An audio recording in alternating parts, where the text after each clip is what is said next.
Hello, this is Simon Klein from TradeSmart on the 20th of May 2018. Welcome to this week's episode of Where is the Dollar Going Next? And what you see before you is a dollar index on the daily chart wound back to the end of the previous week. We said last week that the dollar may continue moving to the downside if it doesn't hold this demand zone, but if it does hold this demand zone, it may very well continue moving to the upside. So let's take a look at how the market played out last week. So on Monday, the market actually moved slightly to the upside. On Tuesday, we continued moving to the upside. Wednesday, we kind of moved slightly to the downside. Thursday, we continued moving higher. And Friday, we continued moving even higher. So the question is this: what are the odds of where the dollar is likely to go next this week? Based on this time frame alone, we may continue moving higher into the supply zone above. But if we happen to go down and below this area, we may move back down to this demand zone. So let's take a look at the higher time frames.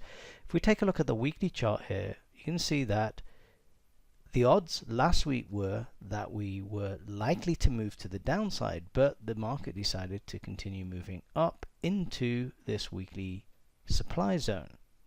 And you can see we have various supply zones sitting directly above. If we're able to move above and close above this supply zone, we're likely going to hit the one above, and if we go above that one, we're likely to hit the one above that.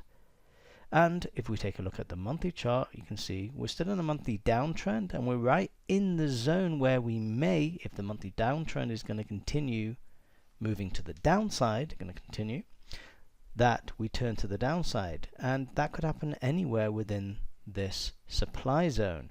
If, on the other hand, we happen to go above and close above the top of this supply zone, that puts us into more bullish territory, and the dollar is likely to continue moving to the upside. So at the moment, we're in a decision-making area in the chart where we have to decide: is the market going to turn to the downside, or are we going to break above this area, break the downtrend, and continue moving higher? So what we're going to have to do this week is take our cue from the lower time frames and see if we happen to break any of these moves up, and that may be our indication that the dollar is going to continue moving to the downside. But if not, we have to continue playing in the direction the dollar is currently moving in, which is to the upside.